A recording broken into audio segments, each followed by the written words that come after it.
how did things change for you now here without Kyrie? I think there will be. I think he was such a big part of what we did, especially on the offensive end, that there'll be a lot more opportunity. And I'm not saying just for me. Isaiah's going to come back healthy and be such a spark for us, and can especially on the offensive end play at such a superstar type level.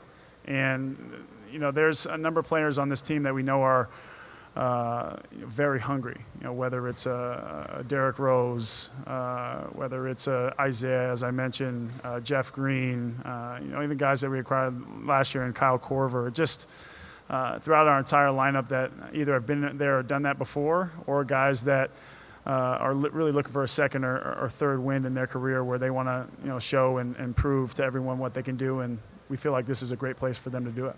And last thing, I know we've joked about it before that your name's always in trade rumors, but does it ever get to the point where you're like, you got to be kidding me, like this is happening? Like, do you shut your phone off? I know you're very active in social media, but does it ever get to the point where you just can't take it anymore, or have you just grown numb to it? I don't know if numb. Yeah, numb is the word, but I have,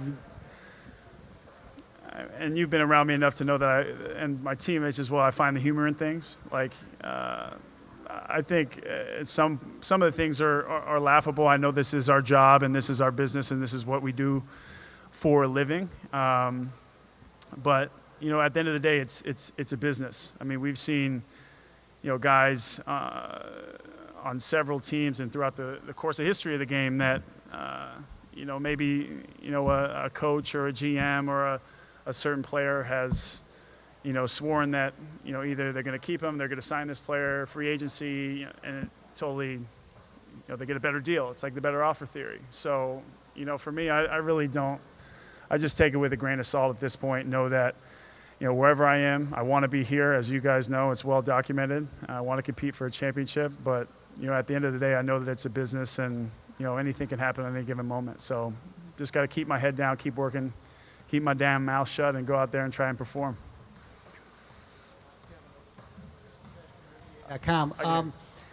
Given what's going on in the league this summer and with this team this summer, we're in an era of shorter contracts. Does it kind of nudge players to think about, I got to look out for myself here, or I have the opportunity to look out for myself here, and almost push people to think about movement rather than continuity?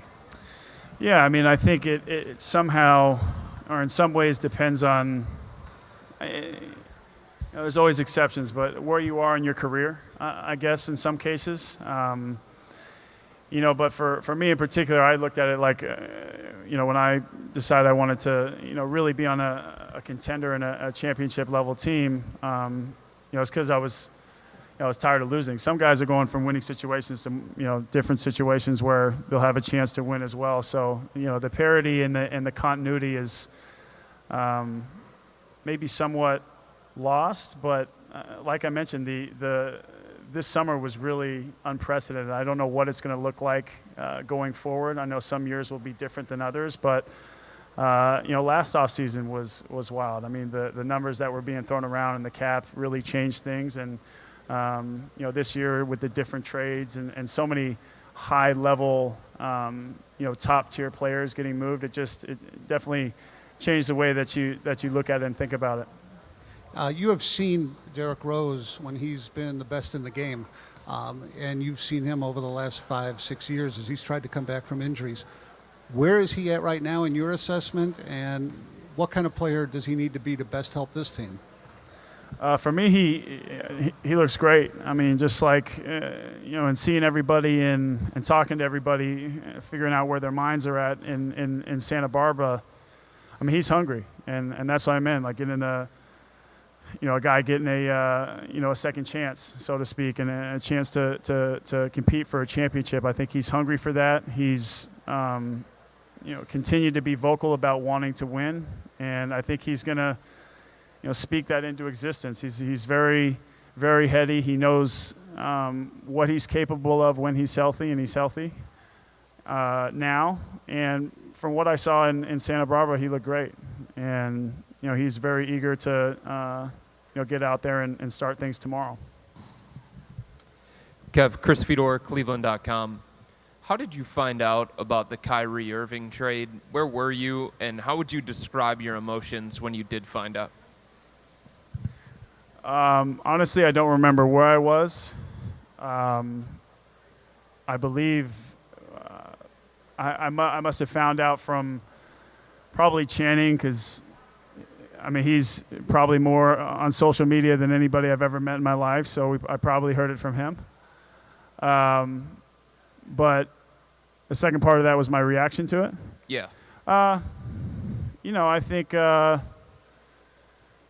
was evident that Kyrie, was eager, for a change and to be, the Kyrie Irving I guess he always knew he could be. So for me, as far as it being a surprise, I don't know.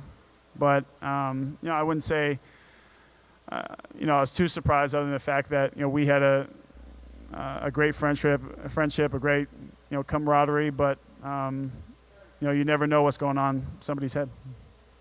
You're good friends with Isaiah going back to your AAU time together. Right. The Cavs have told him, and Ty said today that they've told him to be aggressive and be himself and don't try and be Kyrie. Have you had conversations with Isaiah, and what have you told him about this place and this situation for him?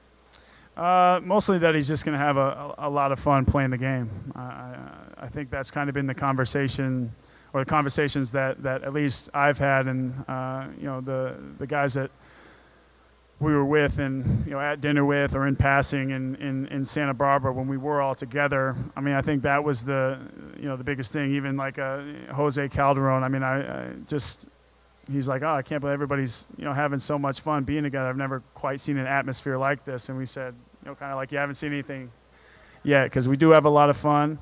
We know that there are times where maybe it looks like we thrive better under chaos, but there will be a lot of very hungry guys out there that it's going to make it a lot of fun to play with, and Isaiah happens to be one of those guys.